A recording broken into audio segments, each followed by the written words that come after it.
Hello everyone, welcome to spark up classes. This is Suman Yadav. चलो start करते हैं second lecture of biotechnology. Biotechnology की मैं कोई प्रॉपर हेडिंग नहीं डाल रही क्योंकि मैं आपको छोटे छोटे से पॉइंट्स इसमें याद करा रही हूँ। ठीक है, तो मैं बायोटेक्नोलॉजी नाम है इसका रहने दे रही हूँ। आप लेक्चर नंबर देख के पहचान सकते हो ये कौन सा लेक्चर है। ओके, सो चलो स्टार्ट करते हैं बायोटेक्नोलॉजी का दूसरा लेक्चर। आज फिर से हम कुछ टर्म्स के बारे में देखेंगे। अगेन इससे 2-3 नंबर का क्वेश्चन बन सकता है जो आज मैं पढ़ाने वाली हूँ, तो ध्यान से देखो। ओके, चलो देखो। पहली बात, मैंने आपको कल क्या बताया था कि बायोटेक्नोलॉजी का मतलब होता है किसी से जीन निकाल के, किसी ऑर्गेनिज्म से जीन निकाल कर दूसरे ऑर्गेनिज्म में डालना। यही काम हम किसमें करते हैं? बायोटेक्नोलॉजी में। मैंने कहा था इन दोनों को काटने के लिए सेम एंजाइम का इस्तेमाल होता है जिसे हम कहते हैं रिस्ट्रिक्शन एंडोन्यूक्लियस। रिस्ट्रिक्शन एंजाइम कहते हैं पर मेनली उसमें से एंडोन्यूक्लियस वाले का इस्तेमाल होता है। रिस्ट्रिक्शन एंडोन्यूक्लियस, ठीक है। मैंने वहां पे आपको नाम तो बता दिया था, लेकिन कुछ रिस्ट्रिक्शन एंडोन्यूक्लियस के आपको नाम याद रखने, एग्जाम्पल याद रखने हैं। वो एग्जाम्पल आप आज देख लो। इसके एग्जाम्पल है हिंद टू। हिंद टू एक एग्जाम्पल है जो फर्स्ट रिस्ट्रिक्शन एंडोन्यूक्लियस डिस्कवर किया गया था, वो हिंद टू था। ठीक है, और उसके बाद एक बहुत ही कॉमन रिस्ट्रिक्शन एंडोन्यूक्लियस आपको देखने को मिल जाएगा, echo, just a minute, echo लिखना था मुझे, इको R1। इको R1, ये जो 1 और 2 लिखा हुआ है ना, ये है सीक्वेंस की जिसमें वो डिस्कवर किए गए हैं। आप कहोगे मैम 2 वाला पहले कैसे डिस्कवर हो गया? ये पहला रिस्ट्रिक्शन एंडोन्यूक्लियस है, और जो हिंद 1 था ना वो एक्सोन्यूक्लियस था। इसलिए मैं कह रही हूँ पहला रिस्ट्रिक्शन एंडोन्यूक्लियस हिंद 2 है। ठीक है, और ये जो नाम है मतलब इस वाले बैक्टीरिया से, देखो एच बताता है, एच और आई बताता है बैक्टीरिया का नाम। ठीक है, जैसे यहाँ पे है, इसको आप कॉमनली जानते होंगे, इकोलाई। इकोलाई बैक्टीरिया का नाम आपने सुना होगा।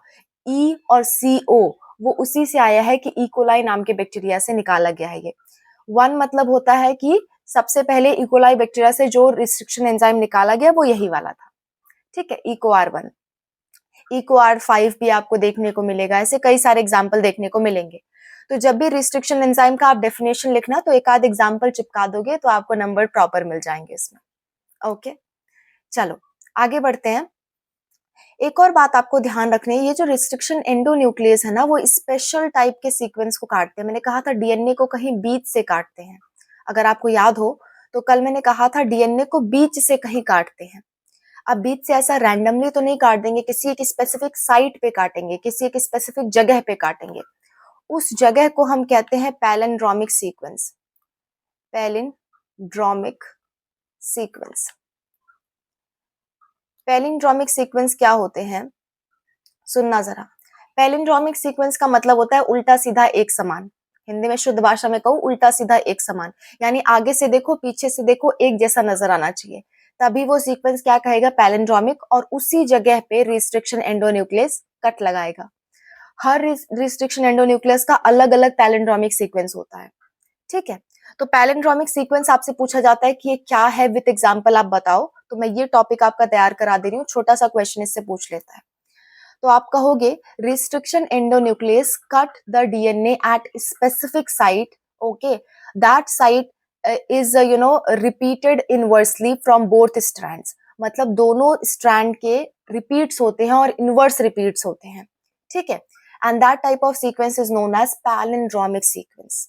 वंस अगेन मैं बता दे रही हूँ, palindromic sequence are the sequence at which the restriction endonuclease cut the DNA and those sequence are repeated inversely to each other.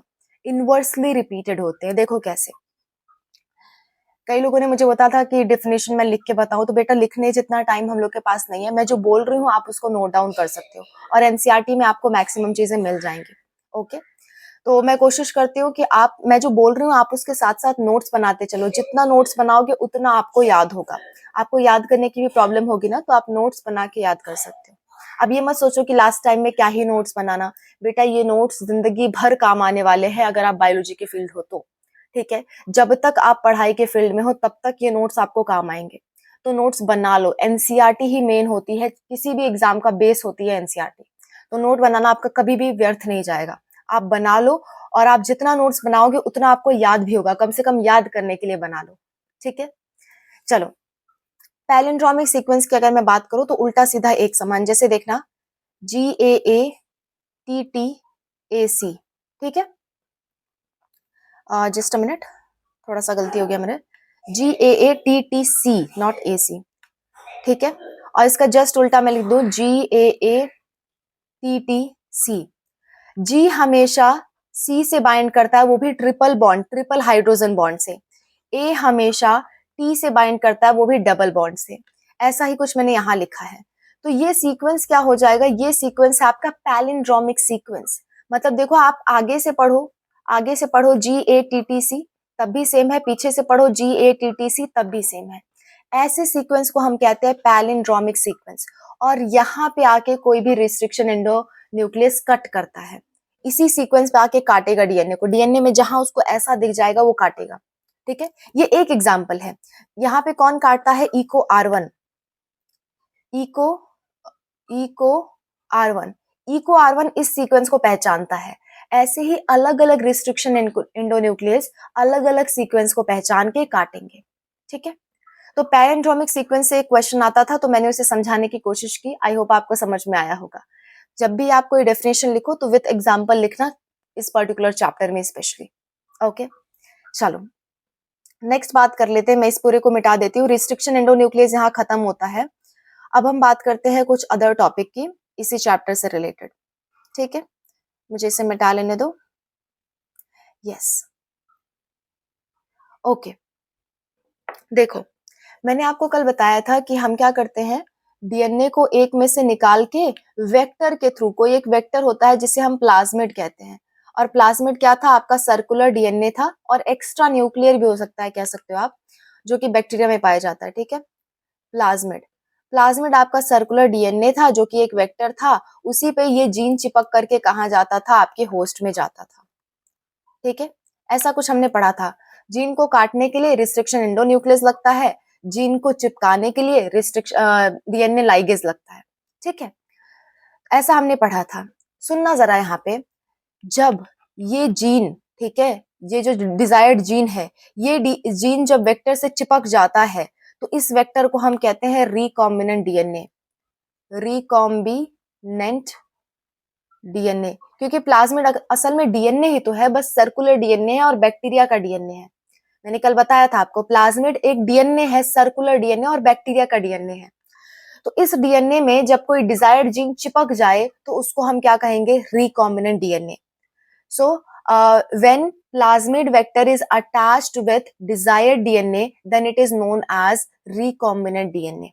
Okay, so recombinant DNA का एग्जांपल आपको, डेफिनेशन आपको याद हो गया आई थिंक। आगे, जब ये रिकॉम्बिनेंट डीएनए होस्ट के अंदर चला जाए, ठीक है, या कोई भी बाहर का डीएनए होस्ट के अंदर चला जाए, तो उस प्रोसेस को कहते हैं ट्रांसफॉर्मेशन, ट्रांसफॉर्मेशन, ठीक है।